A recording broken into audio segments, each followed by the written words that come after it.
Hello there. Welcome to this episode of Force Ghost Conversations. This is your host, Anthony King, and this week, along with special guest Craig Dickinson from the Reading Between the Reels podcast, we have a discussion about the new film Rebel Moon Part 1, A Child of Fire. Before we get started, I'm inviting you to support Force Ghost Conversations on Patreon. If you're a fan of the podcast and would like to consider pledging your support, there will be a link in the episode description for you to check out the various tiers offered. Also, please be sure to check out our TeePublic store to buy some Force Ghost Conversations merchandise. And without further ado, it is time to gather around the campfire for some Force Ghost Conversations.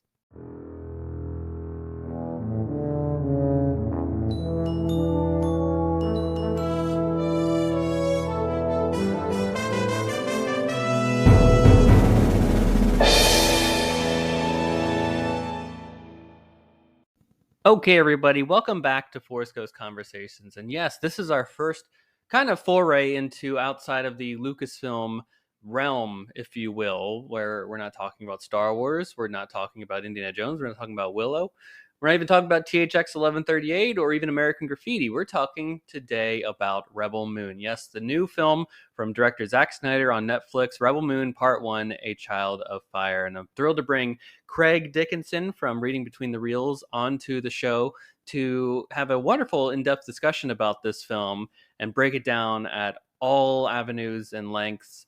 I really enjoyed the movie, and I hope you got a chance to watch it on Netflix before listening to this episode. But maybe you listen to this and you're going to go back and watch it yourself, or you're watching it in anticipation of this podcast.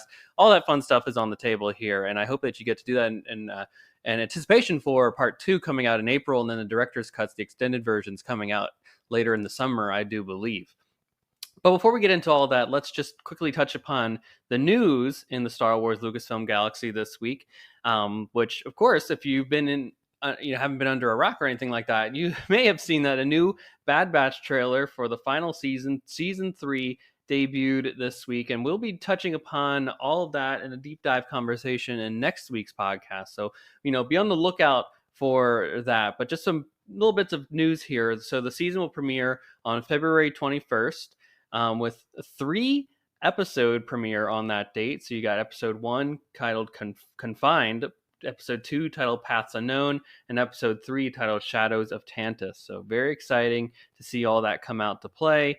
Finally got some Bad Batch news, of course, too, which I know fans have been clamoring for quite some time. And February 21st doesn't seem too far away, but I gotta be honest, it's been a while since we've had a Star Wars show, since Ahsoka concluded back in September, I believe, September, October-ish, somewhere in that range. And now that we finally have had almost 5-6 months pass, it's time for some new Star Wars blood to come into the foray and get this final season of Bad Batch underway so that we can kind of see how the story concludes. And I know there's just a lot of great stuff in that trailer to begin with, so they really set us up for some wonderful action-packed episodes coming up with some great ties to the grand Star Wars universe, which of course we'll be covering in next week's episode.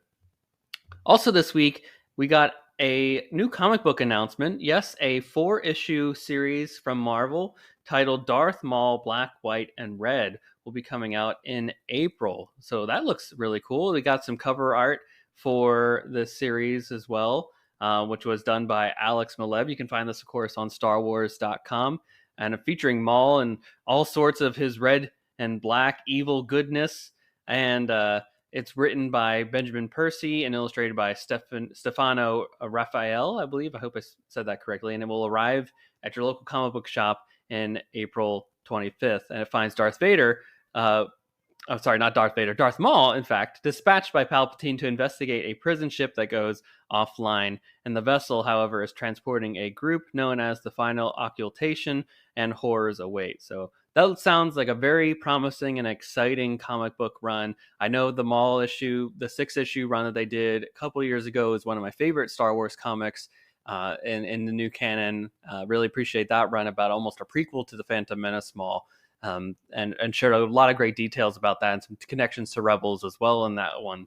So I also would recommend checking that book out as well before even heading into this foray then. But that's all the news that I had for this week, folks. Again, we'll be back in our next episode to chat about that season 3 trailer for the Bad Batch. So be on the lookout for that. We'll do our full discussion there maybe I'll even get Mrs. Force Ghost Conversations on to chat about it for a little bit, or at least get her thoughts for a minute. That sounds like a good idea. So I'll have to chat with her about that for sure. But we'll be back on the other side of this break with our Rebel Moon discussion with Craig Dickinson. Stay tuned, folks.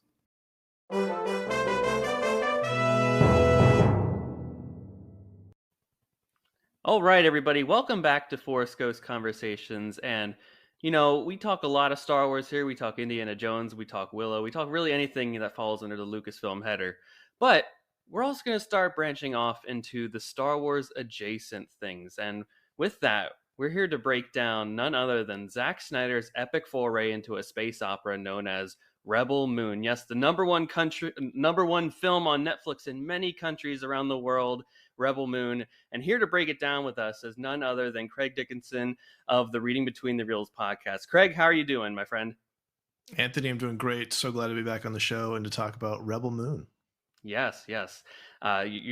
We bonded over Snyder many moons ago at Star Wars Celebration, so I knew you were my go-to call to talk about Rebel Moon. And frankly, I want to start in talking about a more granular topic when it comes to Rebel Moon and kind of the aura that has surrounded over the last couple of weeks in the discussion here. And frankly, I want to talk about the critical reception for this movie. And you do such a great job on reading between the reels, breaking this every film holistically a part of it, and a little bit of it is the critical and the public reception of films that goes into it as well. So it appears that critics are in general are not liking the movie, which is fine. They're allowed to have their opinion. But I have been seeing more and more negative, almost hit piece like articles attacking Snyder and his fans rather than being hypercritical of the movie itself. So what are your thoughts about how critics have been responding to this film before we even get into the breakdown of the film itself? Honestly, Anthony, it's pretty silly. And, it is, yeah. And unfortunately, it's quite predictable. When I saw the Rotten Tomatoes score drop immediately, I was like, yeah, that's about what I'd figured they'd go with. And then I kind of glutton for punishment decided I was going to read some of those reviews, and then I saw things that I'm sure that you saw where apparently we're part of a cult because we enjoy Zack Snyder films. And I don't know I don't know the entire internet, but I can't recall anybody else, any other filmmaker whose fans receive this kind of treatment. Like, personally, I'm not a fan of, say, the Fast and the Furious franchise. But they're massively popular, moneymakers, but also inherently silly. Yes. Right? But you don't see people that are fans of those films being made fun of or trashed or badmouthed for liking those films. Right. Enjoy that. If that's what you like, go have fun with it. Not for me, that's great. But it seems with Zack Snyder, it's just like, what did he do to these people other than not necessarily call out every single troll on every single platform, social media platform when the Snyder Cut was coming together. Like, that literally seems to be the only thing that, like, people have tried to say what he's done wrong. And apparently the guy is a good enough guy where people want to work with him again because he has this whole cast of people that he continually works from behind the scenes to in front of the camera. So I just don't understand the vitriol toward Zack Snyder and those of us who just enjoy what Zack Snyder does. It's just, I don't get it. I agree. Like, we lived through the BVS wars, as I like to call them. I remember watching the movie on opening night and then, just seeing on the internet chatter, people aggressively hating it. And I was like, whoa, did we watch two different movies here? What happened? And it's just stemmed ever since that. I think a little bit of Man of Steel too, but frankly, when has a Snyder film ever been super positively received? I think it might have been Snyder's Justice League. I think has probably the most positive critical reception overall. And then I think Dawn of the Dead perhaps is the other one. Yeah. You got to go really far back. Like, I'm bookending like here the beginning. Yeah. As soon as you get to Watchmen, it's like the things diverge immediately. So, and I'm like, that wasn't going to please everybody. He seems so genuine in interviews. Like, he's not bad-mouthing people. He's not creating toxic work environments on set like other Hollywood directors are. Exactly. And I just you saw the headline. I mean, you actually went deep into the reviews on some of these folks, and they're just like, I think one that stood out to me was like, this film was only you'll only like it if you're a Snyder cultist or something like that. And I'm like, I think it's just a good movie in general. I enjoyed it. I had a Yeah. good time. And I'm just like, what happened to the days where, you know, I think like I'm gonna give a great plug here. Your Reading Between the Reels podcast does an excellent job. You have a formula basically where you break down every film that you talk about, and you look at it from the writing, the cinematography, the CG, whatever, all that encompasses into the film. You kind of review every film on the same scale when you talk about it. Right. And I'm able to say for certain films I've watched throughout my life, like, yeah, I didn't personally enjoy it, but I can tell you it's a well-made film, right? There are other Right. aspects of it other than my opinion taking out of it where, like, if I was telling people if they should go see it or not, I'd say, like, I personally didn't like it, but overall, this is actually a very well-made film. There was just some pieces that I personally didn't like the direction that they took on, but that's fine. It's art, it's subjective. Right. And it just seems like for this gentleman whatsoever, the vitriol just they just run free with it, and it's wild to see. Yeah, everything's so binary now. It's like it's either the greatest film ever or it's 100% trash. And that's just Yeah. not the way I consume films. And like I tend to do it in degrees. It's like this is a movie that I only need to see once, or I can watch this every couple of years, or this is a movie I have to own, Hmm. right? I Hmm. mean, or this Oh movie I have yeah. to see in the theater. So all these different degrees of things that we lost the nuance with that too. And I Yes. was thinking back when I was thinking about this too, is like when I was a kid, and I'm significantly older than you, and that's fine. But growing up in the 80s, it was like we didn't have Rotten Tomatoes, and you basically had Yes. Siskel and Ebert and maybe Gene Shalit and maybe a few others.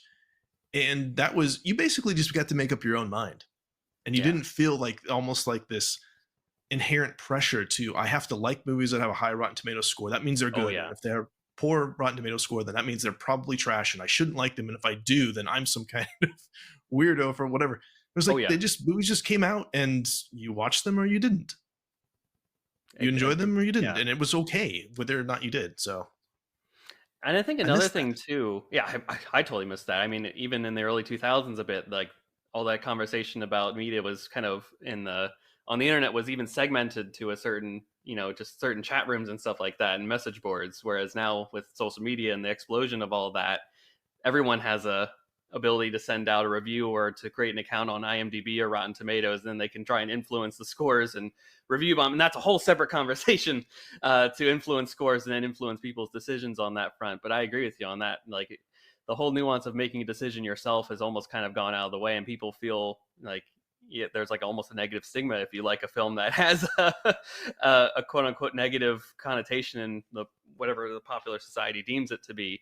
Um, yeah, it's just wild, especially how just seems like consistent theme with Snyder films that every time this comes out. I mean, we're still talking about BVS almost 8 years later, and Right. the choices made in that film and whether or not people liked it. But maybe it's a sign of good art that we are able to have these positive discussions about it years later, and it's still in the positive lexicon of things. So, I just think that's something. And then what you brought up too, I think in having making your own opinion and not having too many people influence it over in the 80s and stuff like that.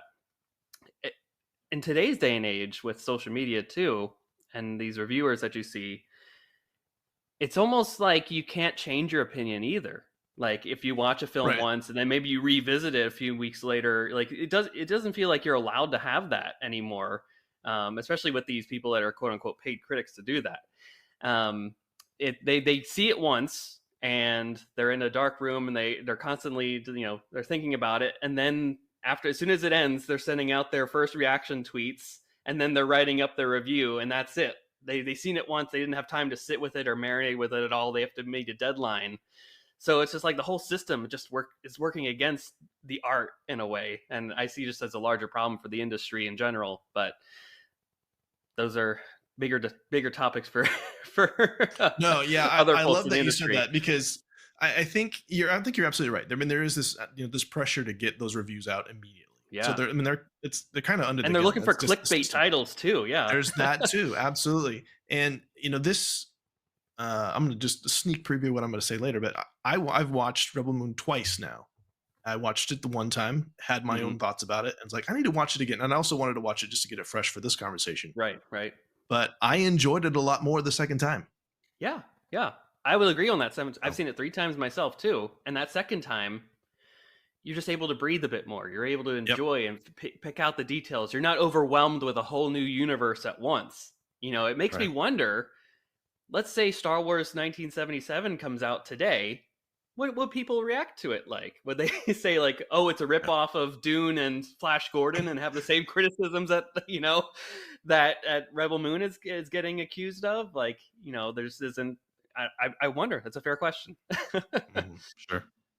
Well, enough negativity. Let's chat about the film itself here, and well, we're not really getting to the film yet at this point. I want to hear about your thoughts about just like hearing the title of Rebel Moon and when Zack Snyder's kind of discussing it at first, like when the project is announced and all that stuff, and you're hearing like, oh, this is Zack Snyder's take on Star Wars or his approach to it, or his quote unquote failed Lucasfilm pitch that people have been throwing around the internet, whatever that is. It's not a failed pitch. They just decided to do something different, and he went on with it and created his own way.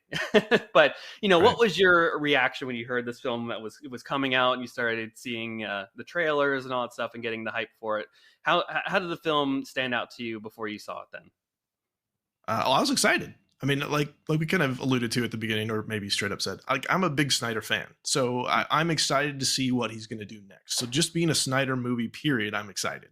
I Yeah. also love sci-fi, and then knowing that, and we'd all heard in the trades, Snyder had a pitch to Lucasfilm, and then that didn't get made in from Lucasfilm. But the fact that it got made at all, like that stuff doesn't usually, you don't get to hear about the fact that something actually found another life in something else. Oh yeah. Oh So yeah. my curiosity was piqued for that immediately, and knowing it was supposed to be Seven Samurai and being familiar with that story, and like, okay, well, Hmm. how is this going to unfold? And then, yeah, the first trailer, I was just blown away with it, and like loved the score already, and knowing that again, a lot of these guys that have worked on previous Snyder films are also working on this, and so yes, give me the new stuff. Like I know I like these things. I would like some more of that, please. Yeah, I agree. It's like getting the band back together when you get Zack Snyder and you Yep. know that Junkie XL is going to do the score, and all the great people have worked on his films in the past. Wesley Collier and all those folks are going to be behind the scenes putting it together. I believe the writing duo has worked on both Army of the Dead films and the and 300, I believe. So it's really a culmination of Snyder's work. Plus, I, in the interviews and the conversation leading up to this, I was able to see so much of like the passion that Zach had for this universe. Like this is really a fresh thing that has been just stuck in his head for all these years. That he's Hmm. now able to put pen to paper and say like, this is it. This is the rules of the universe. Here where the big players are. Here's where this. And he's not you know forced to fit into the sandbox that Lucasfilm would have probably forced him to be in. And frankly, I'm in a way I'm glad that this isn't a Star Wars project because it would have hindered it into the creativity probably that Zach wanted it to be. We've also seen what his work was like with a big studio, and he had ideas, and they had ideas, and that those clashed, and Hmm. that led to a certain film coming out in 2017, and subsequently a redo of that we had to fight for. So it was just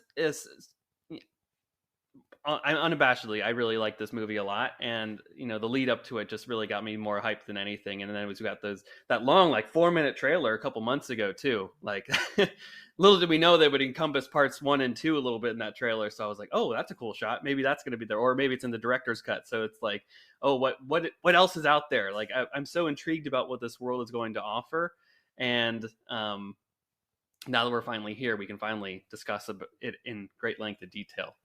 Um, so yeah, let's finally dive into this movie here. We Sure. just chatted for a bit here, all about the surrounding details and the build up to it. But let's actually get into it here. And this film has been touted as, and we've talked even a little bit here already about this being like Zack Snyder's Star Wars, quote unquote. So what do you make of that statement? And are the comparisons valid and/or warranted? I mean, if it's space opera, it's going to have to be compared to Star Wars. I mean, Hmm. even if it hadn't originally started off as a pitch for that, but what I find interesting about that is I don't know if that's an intellectually honest argument because Star Wars itself is a combination of so many other Yeah. things and Yes. has it's really, there's a lot of Dune in Star Wars that really hasn't Mhm. officially been acknowledged, but like Dune is Arrakis. I mean, Arrakis is Tatooine, guys. Oh yeah. Yeah, there's so many things that shows them. Anytime you're using the monomyth too, it's like, yeah, it's come on. A lot of stuff in there. Flash Gordon, obviously Kurosawa films. In this, Rebel Moon, yes, it borrows some from Star Wars, but it also borrows from Dune quite a bit. The whole Seven Samurai thing, which has been done by Star Wars, and they don't get flack for that. In many Rightfully ways, so. yes. It's a great story. Yeah, it's used in the Clone Wars, used in the Mandalorian. Um, there's biblical references in this. The Roman Empire shows up in this. It's Battle Beyond the Stars. There's some like even like Alien, like Ridley Mhm. Scott's Aliens, Mhm. and some of that I Oh yeah. noticed like in yeah, like the interior of the ships, like it's used universe, but it looks more like the Nostromo than it does like the Millennium Falcon, in my opinion. That's right. So yeah, I don't have a problem with that. I think there are certain things, and I've read the reviews. Some of them are funny, like the pitch meeting had some funny stuff in there. But like, yeah, this kind of feels like a pastiche of different scenes kind of put together. But even like when they walk into that bar at the beginning, I was almost like, hey, this is kind of like the Prancing Pony. That's kind of the feel I got from it. Mhm. There's even like a little bit of the Hobbit in there, and yeah, that doesn't bug me when people like have their. It's not like he tried to hide his influences either. Exactly, and Lucas never did either. So No, like it's absolutely unfair. not. That's what I was saying. Like if Star Wars came out, would people be doing that? Oh, this is just Dune and Seven Samurai and this Republic serials from the 30s kind of put together into a hodgepodge. I think one of the biggest criticisms, even going back to that first question I asked you, was I think someone said like, "Oh, this is just someone put Star Wars through an AI generator, and this is what came out on the other side." And I'm like, no, it's not. It's not that, guys. It's not that. It's certainly inspired by it, and I think that's an unfair criticism to this. Like any other thing, if obviously people are going to have influences and homages and references to things that they like, and we're all creatures of what came before us, and nothing is Mhm. absolutely entirely original. I hate to break it to people. I think there's only I think I've heard a phrase that someone said once where there are only like 7 original stories ever, and we're all just making Yep, copies of exactly. and Yep. variations of that. So like this is just a fun, vast new universe, an expansive galaxy that takes place in space, and there, frankly, if anything, it's more Seven Samurai than it is Star Wars. If you ask me, Yeah, like no, they it's should be very much saying, that. "Is this Zack Snyder Seven Samurai?" Yeah, which even that's probably the pitch there. Like he said this story originated when he was in college, and the professor was like, "Write a quick pitch for me." And Snyder was like, "All right, I'll do a quick thing here." He's like, "Seven Samurai in space," and that's where it originated from. And the professor was like, "Oh, that's a good idea. Keep that in the back of your head if you ever want to do something."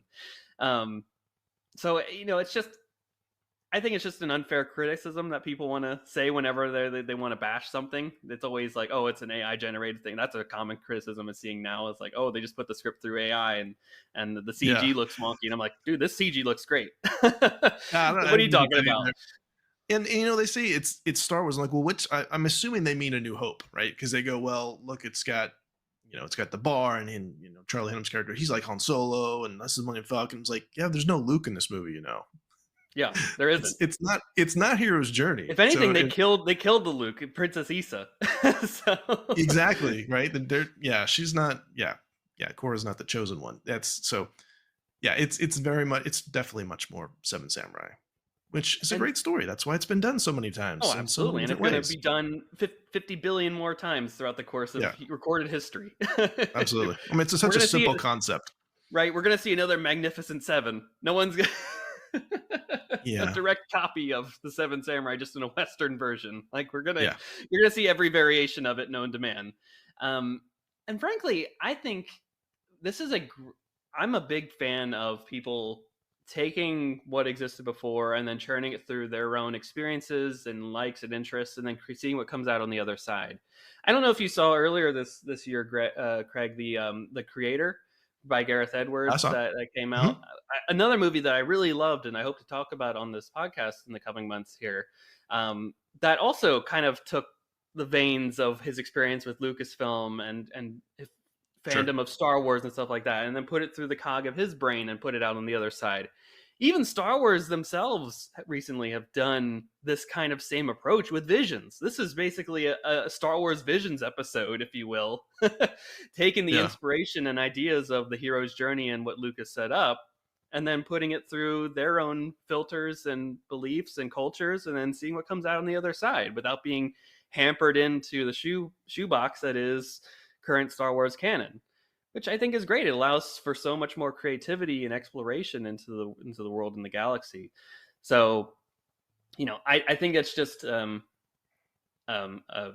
snarky critique whenever people just call it that, in my opinion. Yeah, I tend to agree. I agree too. So, what are your overall thoughts of this film? I know you've seen it twice. Maybe your first time you were like, but the second time, how was it? How are you? How are you sitting on the film right now as it currently stands? Okay, so it's not the best film. Okay. It doesn't have to be. I think it's certainly not the worst. It's a fun popcorn movie. Mm-hmm. And the second time I also watched it with the subtitles on, which I think is also important when there's so much world building going on. Oh yeah. And there's a lot of different planets. The Netflix put out a great like behind the scenes. Yes. There's like a website where you scroll through. I don't know if you've seen it. Oh yeah. And there's like little Zack Snyder videos and stuff, like him talking about it. Once again, shows his passion for that. I also check that whole thing out before I watched it again. So I kind of was a little more steeped in the lore. The first time I kind of just wanted to just wash over me and just check out the visuals.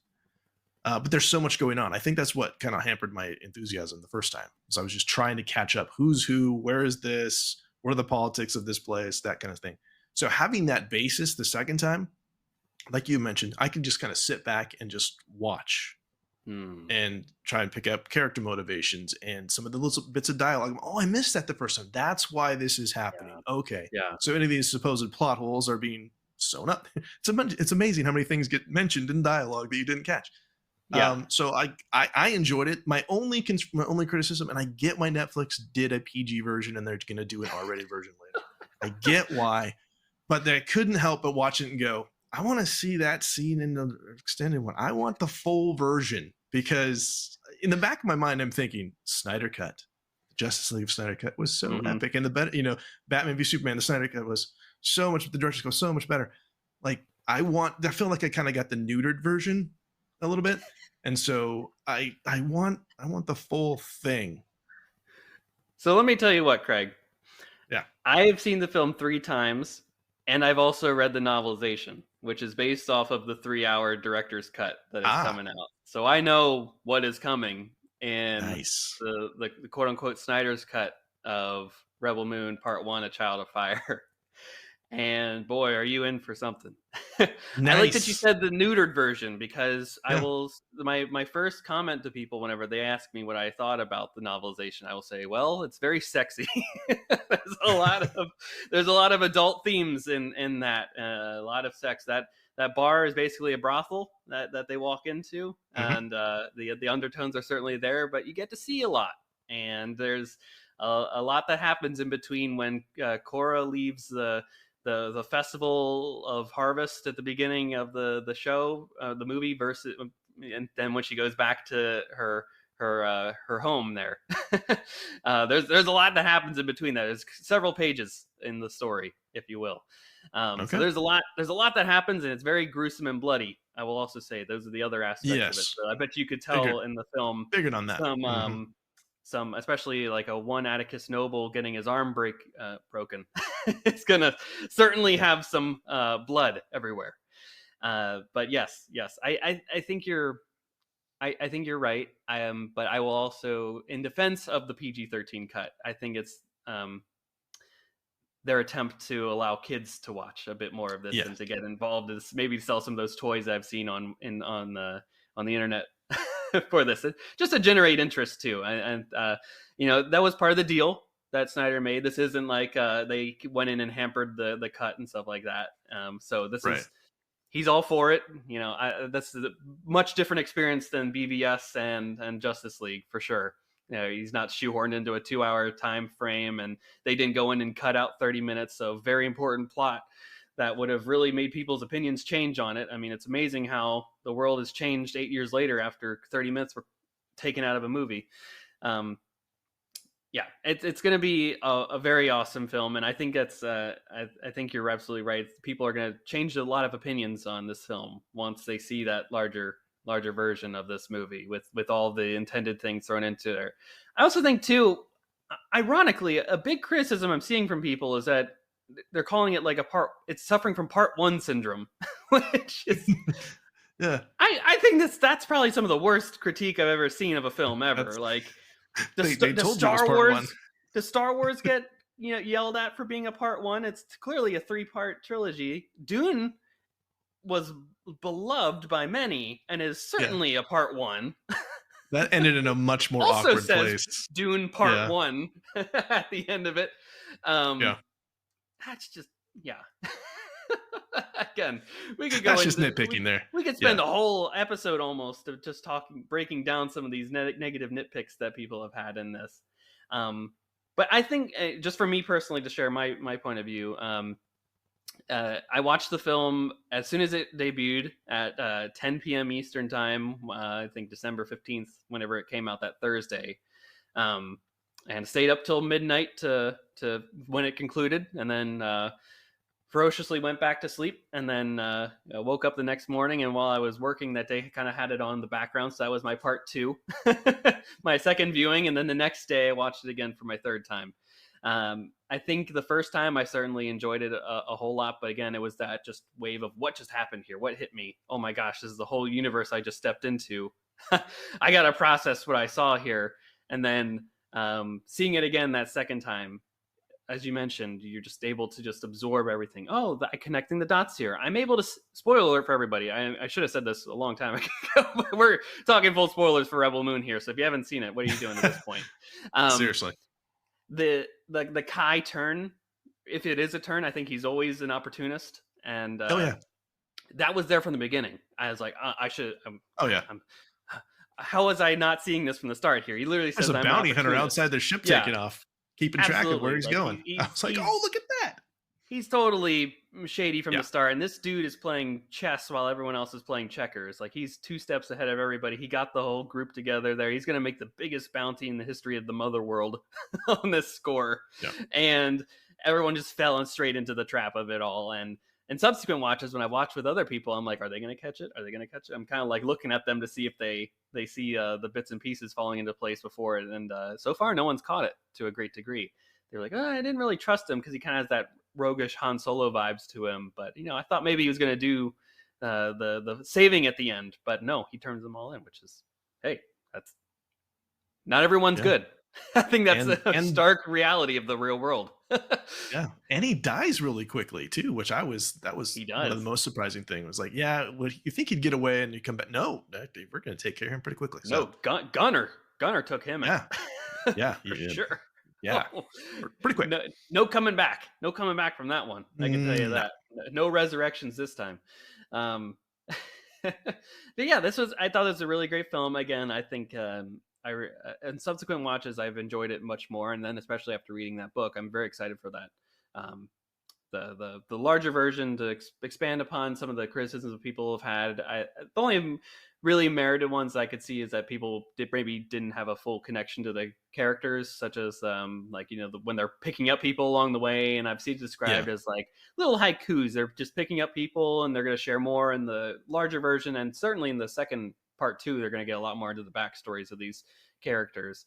So maybe that'll all subside when people have the full movie at hand and they're able to watch all 6 hours at once. But I just really felt like I was welcomed into this world, and maybe that's a weird way to put it, but I just felt like this was a great, fresh new take into the space sagas that we all love and enjoy. And I liked some of the directions that they have taken already with this film, and I'm very excited for part 2. Very excited for part 2. That's where I'll leave off on that one. But a Snyder film, we've seen BVS, we've seen Justice League, we've seen Watchmen, we have seen Man of Steel. A Snyder film is nothing without strong visual elements and amazing action. So, Craig, let's first talk about cinematography. What were some of your favorite moments of cinematography in Rebel Moon Part 1, A Child of Fire?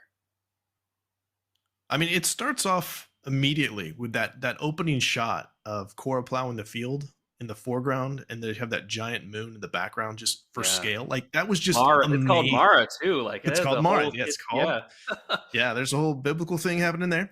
Hmm. Um, you got the Ruth story from the Bible. And yeah, just the scale of that I thought was Yeah. amazing, just beautiful, and just it's unique. Like you hear like this is a moon of a big gas giant or whatever, like that's an Avatar and it's in Endor and all Hmm. these different things. Like, this is what it would look like if you were on the moon, Yes. which I Yes. thought was pretty great. And then like shortly after that, you have the King's gaze entering Velt's Oh, atmosphere. It's just so ominous the way it comes in just it comes through the slowly clouds. through the Yeah. clouds. Yeah, just yeah, these are things that we've seen a little bit in Star Wars, but not I don't think even to that degree. Like that just Mhm. felt like we're in trouble. Yes. Uh yeah, I mean Tarek jumping onto the Bennu, silhouetted in the sun, right? Oh, In slow motion, which I mean I know people that's the thing. They don't like the slow motion. I don't mind the slow motion in certain scenes like that. It was beautiful. look, It's it's a Zack Snyder film. This is what his 11th film. But you know you're getting slow mo. Come on, yeah, people. It's this, a trademark. yeah, exactly. So a couple other things I had too was there's a one shot that's out of the doorway of the King's Gate, the dropship as they're leaving. Mhm. As they're leaving, Sharon, is that how you say it? I think they kill the king with the tentacles, whatever planet that is. Yeah, Shanu, Sharu, something like that. Yeah. I don't know. I can't remember the pronounce. I got the spelling, but I can't remember the pronunciation. Anyway, uh, you see mushroom clouds. There's like a pair of them Mhm. coming up there, and it's just a great shot through the doorway and the way that these two guys are sitting there talking. It's super casual. Like they just Oh completely, man. literally nuked the planet. And then I think what's also incredible about that is like this is ultimately what's going to happen to Velt. Like Yes. if Yes. our heroes don't show up, and so that was just kind of like yes, they're going to be destroyed, but also it's just going to be another notch on the belt of Noble. It's like it's not that big a deal No, for them they to will be take. just They'll take casually, everything. just completely razing these planets to the ground. So, Yes. and then the last one I just had was the again slow mo of Darian Bloodaxe jumping toward the gunner on the ship. Just who unfortunately doesn't make it there, which made me sad. But and ultimately he misses with the spear. But it's a Yes. great looking shot. Yeah. Yes. Yeah. Well, I'm gonna start with there. Like, not only is it a great shot, but I think that's one of my favorite moments of the film. Not the fact that he dies, but the fact that there Right. are true stakes in this film. That he's not just a soldier of fortune leading a rebellion or being one of the major players and leaders of a rebellion. That he leaps off of this thing, does this amazing action beat and stunt, and he misses. Like if this was a Yeah. 80s action film with Schwarzenegger or Stallone, they'd have impaled him, right? Right? Like, Absolutely. Yeah. but he misses, and the guy's able, and but he's still, even with that, he's able to. He gets shots. You get shot 2 times, and he is able to recover and do and take out the ship pilot before he himself perishes or falls to a horrible death, probably. But it just goes to show, like, this is not your everyday universe here. This is not like a fairy tale film where everyone comes out unscathed. Like, there are some real stakes to this. There's some real world aspects to this universe that no one is safe. Not all these characters are going to make it out alive. I hate to break it to people, but in part two, I bet you there's going to be a few of them that have to make the ultimate sacrifice, and that's why at the end, another great shot for me is them looking at Veld and seeing the farming village that they're there to protect. This is worth a place worth dying for. This is a place that Hmm. venerates kindness as its ultimate virtue, right? That's the best part of the film for me, is when Cora's giving the thesis statement of why they're doing this. Kindness is a virtue worth dying for and fighting for. Um, they protected her. They brought her in. She was an outsider. They could have acted out of fear, but instead they brought her in, made her a part of the community, offered her asylum and a safe place to live and to be a part of them. And if she ever wanted to leave at any time, there was an open door. But they chose to be kind.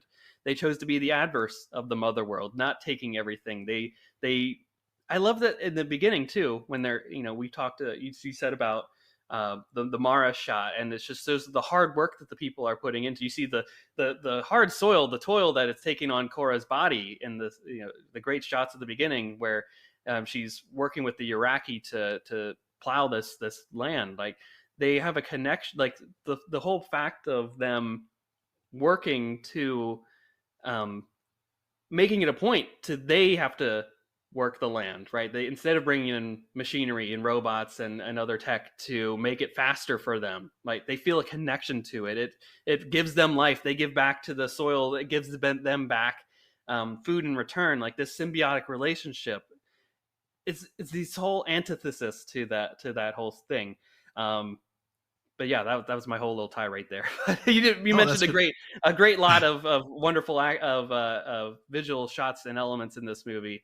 I think for me too, that Mara one was just so epic at the beginning too. I mean, how else do you start a foray into a grand space opera than showing that it is a grand space opera, right? You show the audience exactly what you're in. You're stepping into this liminal space of a whole universe and galaxy you've never seen before, and what way to do that?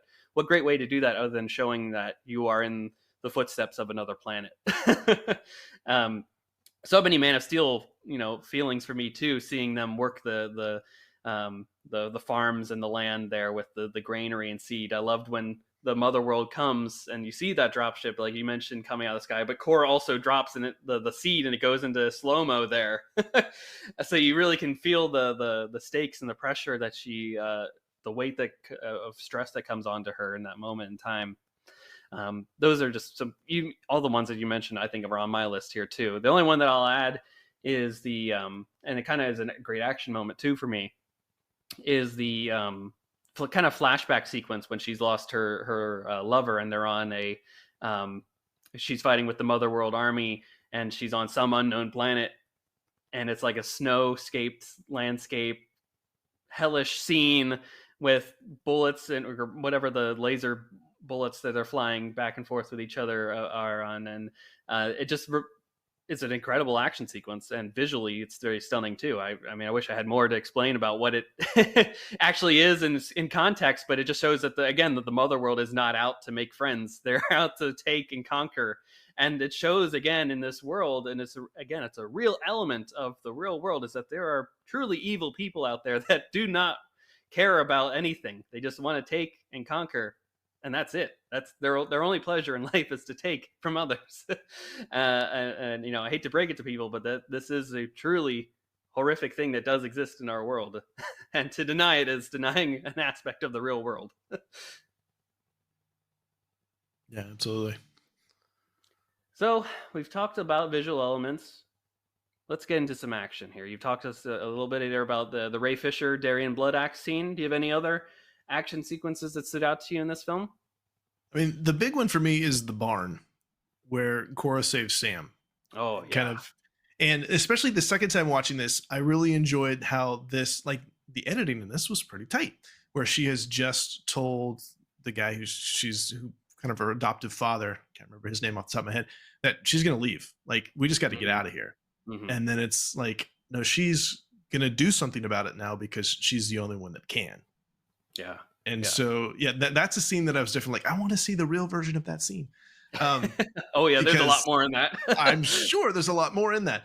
But I love the fact that it reveals who she is. She's super resourceful in using the different elements, like the different weapons that are around there, using like the soldier's body weight against them. And also that it serves, as I mentioned, it serves as kind of motivation for her mission that she recognizes in this. Like she kind of reverts back to the Korra, or I can't remember how you say her, the other name, the adopted name, Athelius or Arthelius. Arthelius, thank you. The Arthelius persona, right? And in that moment. And then of course you get to see Jimmy shows up at the end, and I need more Jimmy.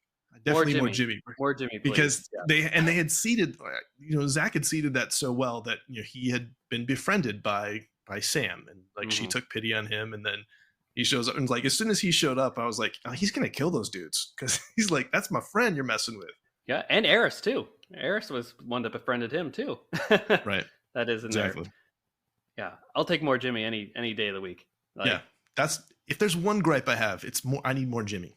You're certainly going to get a lot more Jimmy in the 3-hour version. Yeah. I can assure you, there's a lot more Jimmy and a lot more Eris too. You're going to get a lot more of his backstory. Like the whole first chapter of that book is his story of how he came to be in the army of the Motherworld.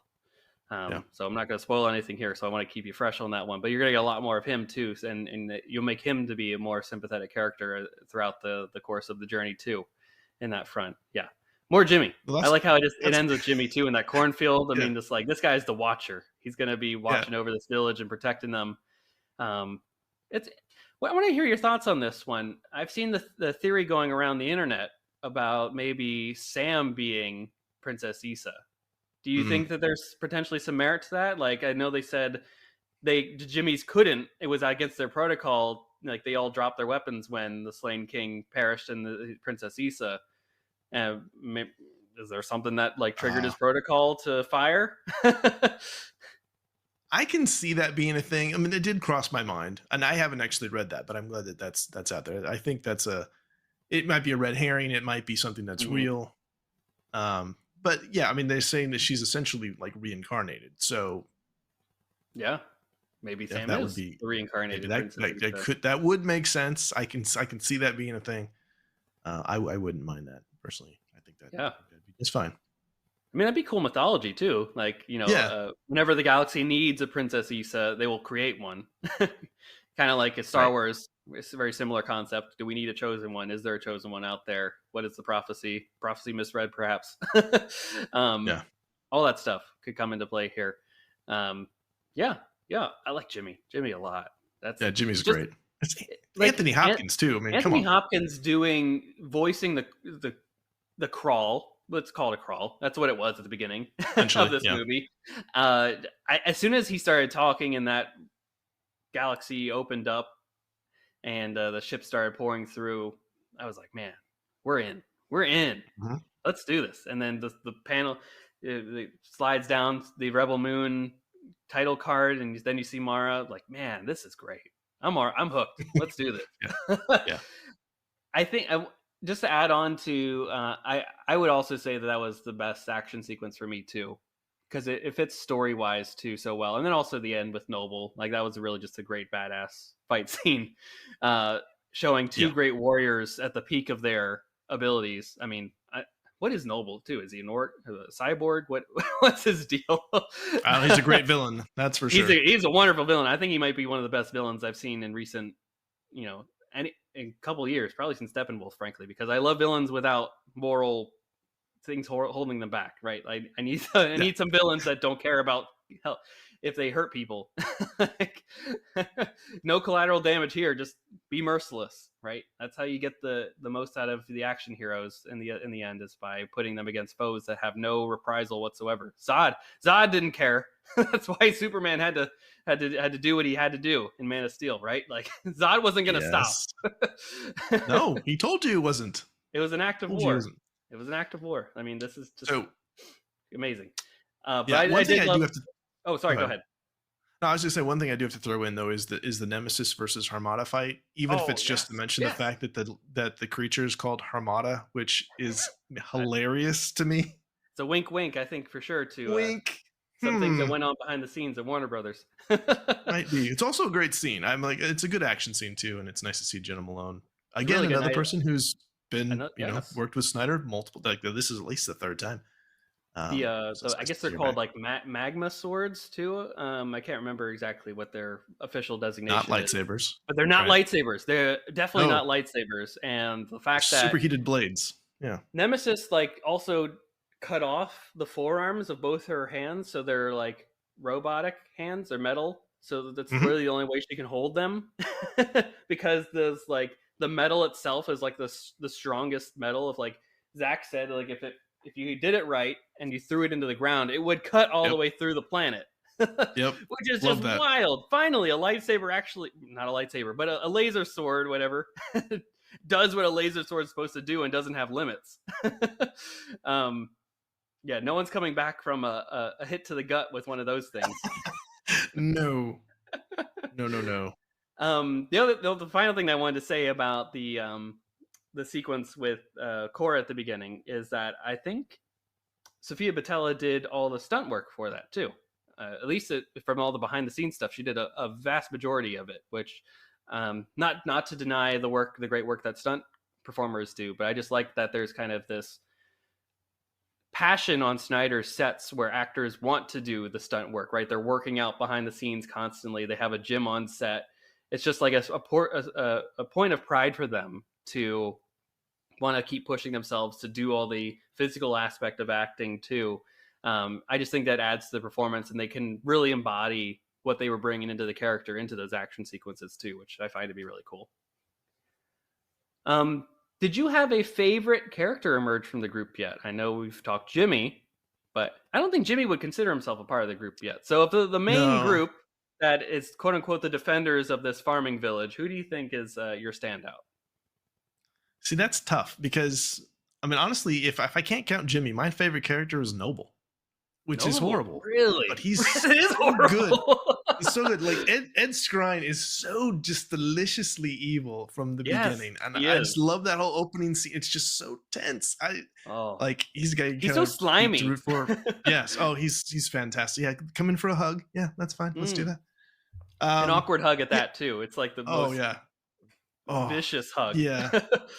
So I don't know the other characters enough. I mean, Cora's obviously the one we spent the most time with. Mm-hmm. And I enjoy watching her on screen. I think she's charismatic and carries this film pretty well. I've always been a fan of Jaimin Hansu, so I just want to see more of Titus. Yeah. And the others we haven't seen enough of yet. But I was sad to see Darian Bloodaxe die. That made me. I was like, oh, Cyborg's back. Yes, thank you. And then he's dead in the first movie. So it is a shame. Yeah. So I'm going to hold that in reserve. I haven't quite gotten to know all of them quite enough yet, which is that's one of the minor gripes that I would have and like you said, we're going to get more, even if it's just in the second movie, we'll get some more in the extended version of this. And there's just not time if you're introducing that many characters. I mean, and I was literally counting. I'm like, I know there's going to be 7, so let me just go through. Yeah, right. Exactly. And with more time, you'll get more characters and all the development too, and especially with the 3-hour cuts. Once we have 6 hours of this film, I think we'll know everybody intimately by the end of all things.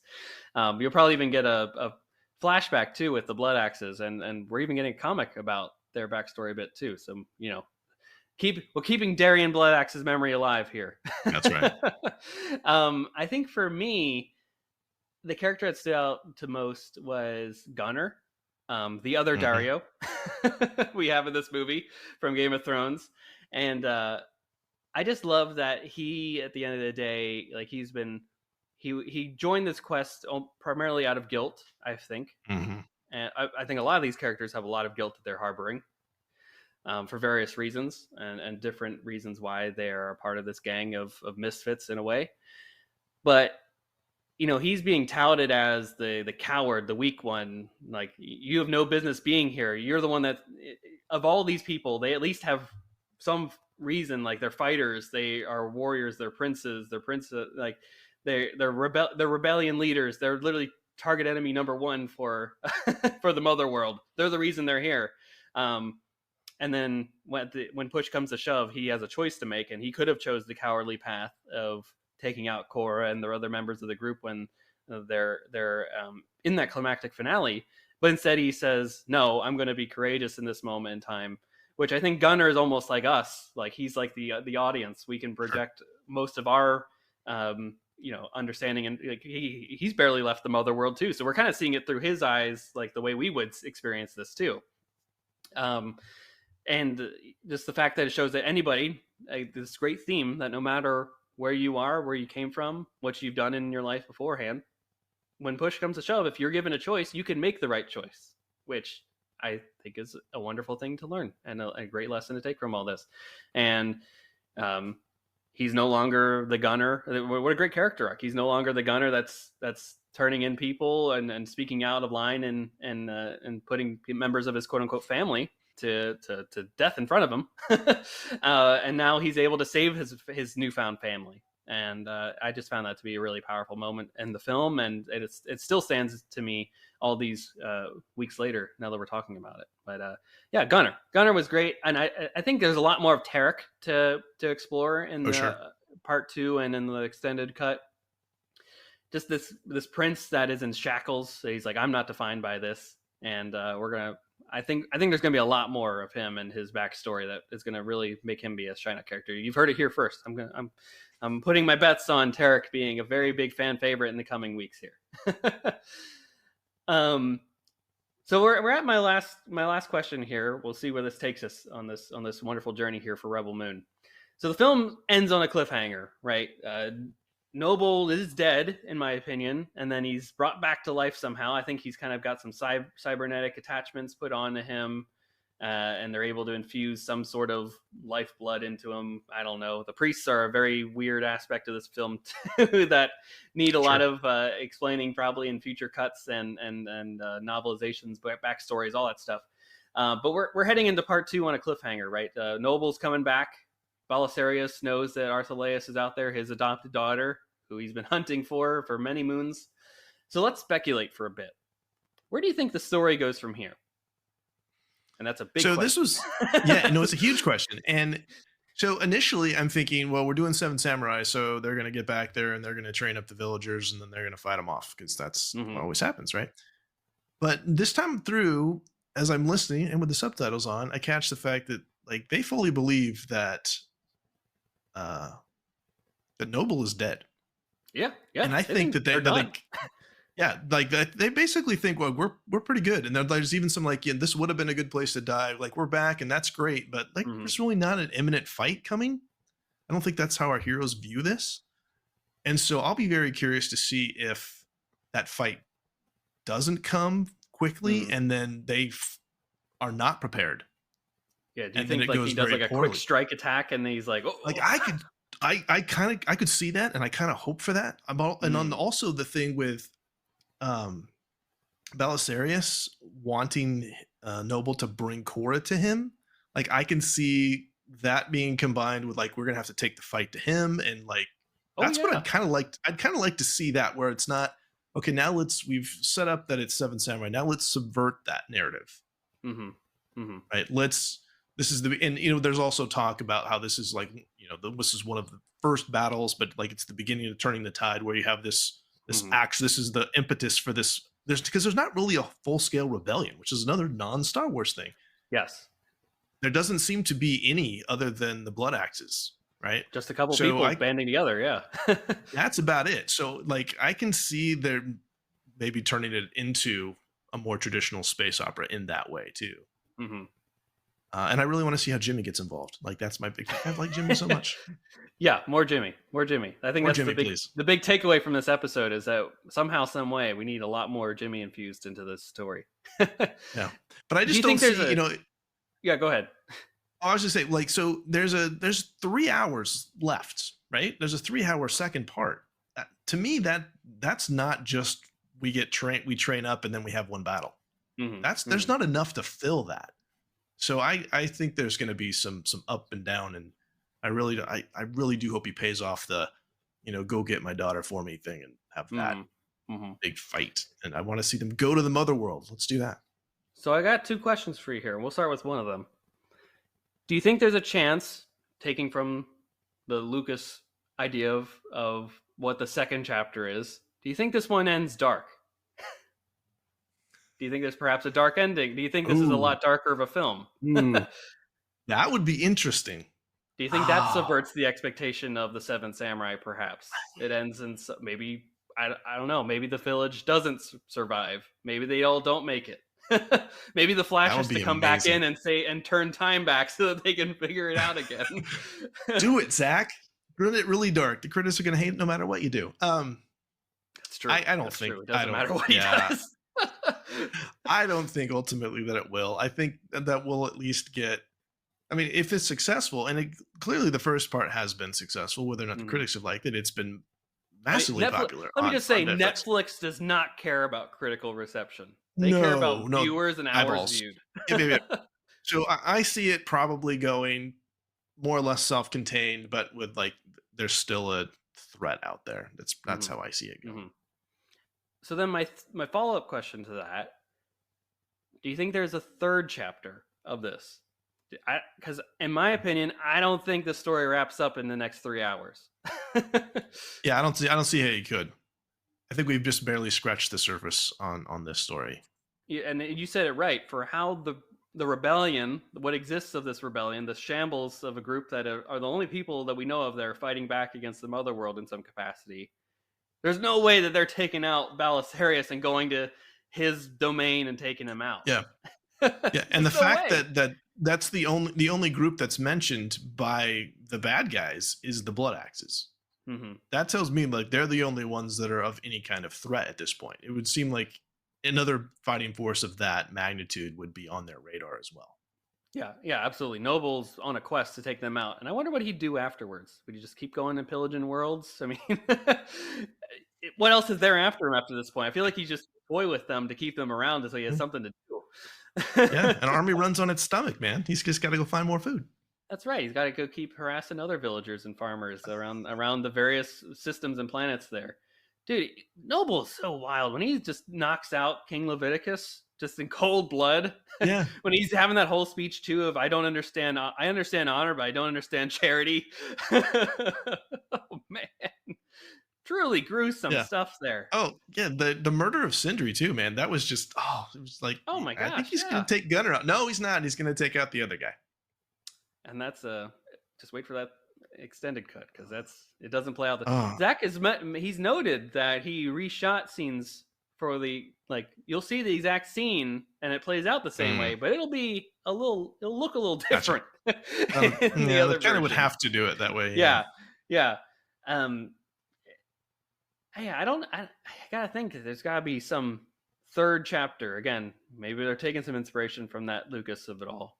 Maybe there is a Return of the Jedi in some sorts for this story, where they go to the Mother World. Which again, we got to find out what's up with the whole galactic politics of this all. I'm still trying to wrap my head around this whole thing to begin with. Like, was the slain king before he died? Carius, the king of all 10,000 worlds, or were they all just kind of people just governing themselves and he just started taking them over?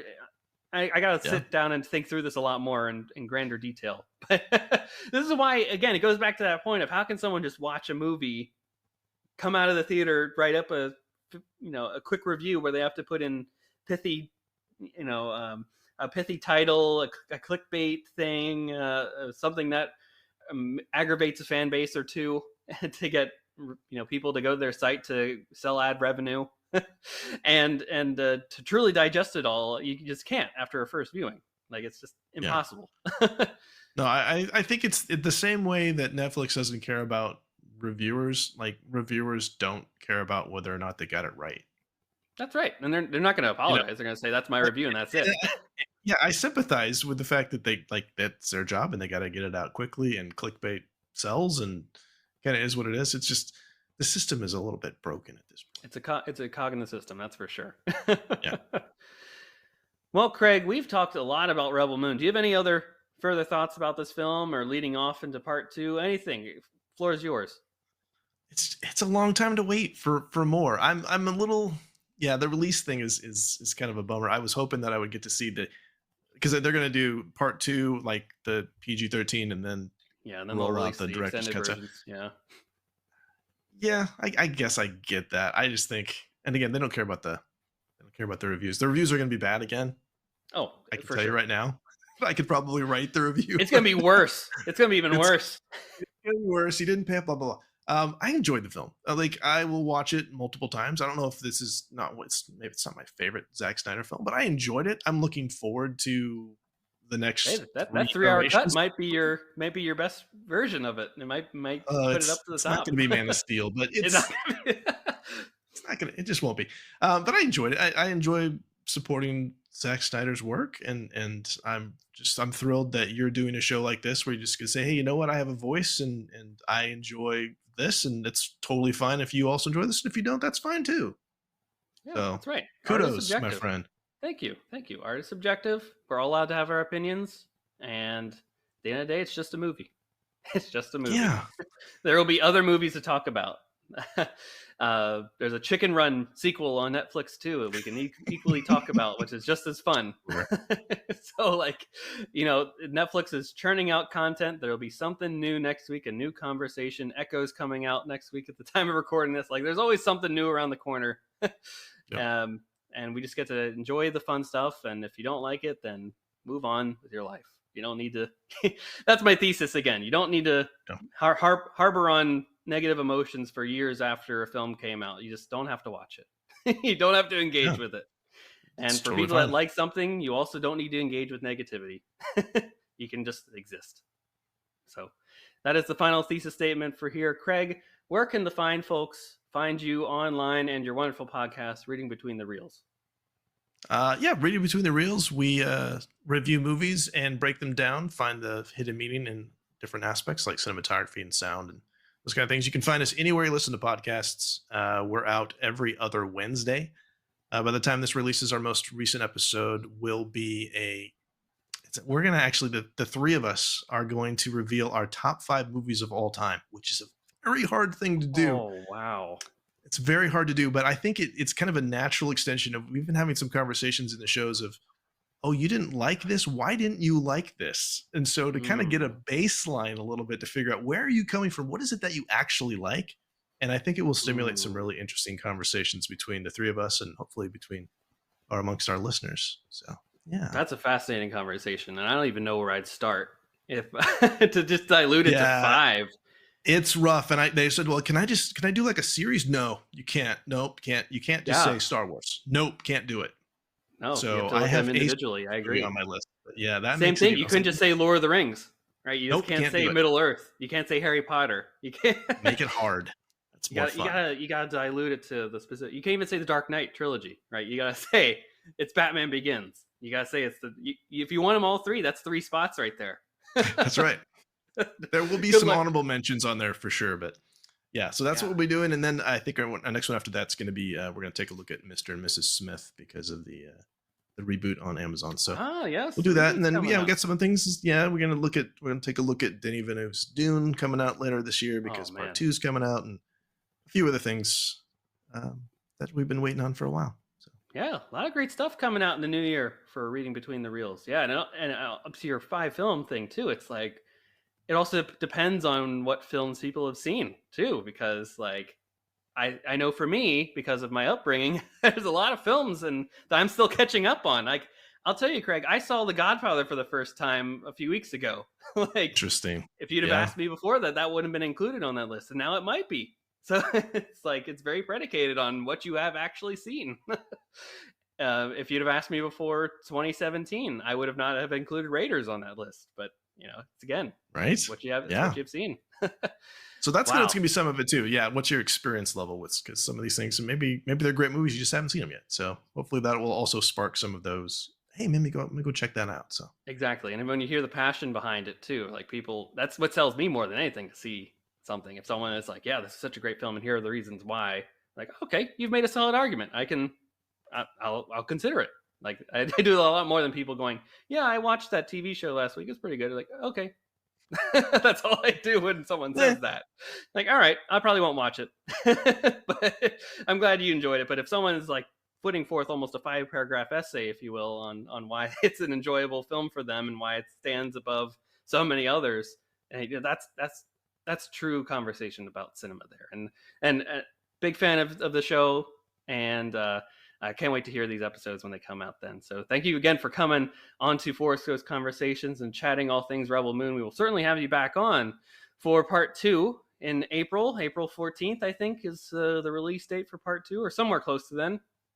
And then sometime after that, we'll get those 3-hour cuts, and then we'll revamp our entire conversations and think through how they've changed over the course of the couple months and weeks. And maybe we get more Rebel Moon. I think there's certainly the comic book series about the Blood Axes that are coming out from Dark Horse, and I think there's maybe like a tabletop RPG game that's supposed to explain a lot about the universe. There might be I think Zach's talked about maybe doing like a massive MMORPG for the consoles in this universe. Sky's the limit, frankly, when it comes to Rebel Moon. I think Netflix certainly has the backing of it all. You can now get profile icons on your Netflix account. You can make Zach your profile icon, which I think is pretty rad. No other director has done that to this point. So this man has truly made his mark on the zeitgeist of popular culture. But yeah, we're here to talk all things Snyder. And, we're here at Forest Ghost Conversations. It's your cozy home for deep dive discussions into all things Star Wars and adjacent Star Wars things too. So we're talking Rebel Moon. We're going to talk the creator. We're going to talk Dune probably. We're going to talk all that fun stuff here because we can. And I've made it so. So thank you all for listening. We'll be back next week with a brand new discussion. I think we'll be talking about a deep dive into Anakin Skywalker as a character. So be on the lookout for that. And we'll be back very soon on your podcast feed. So may the Force be with you. Take care.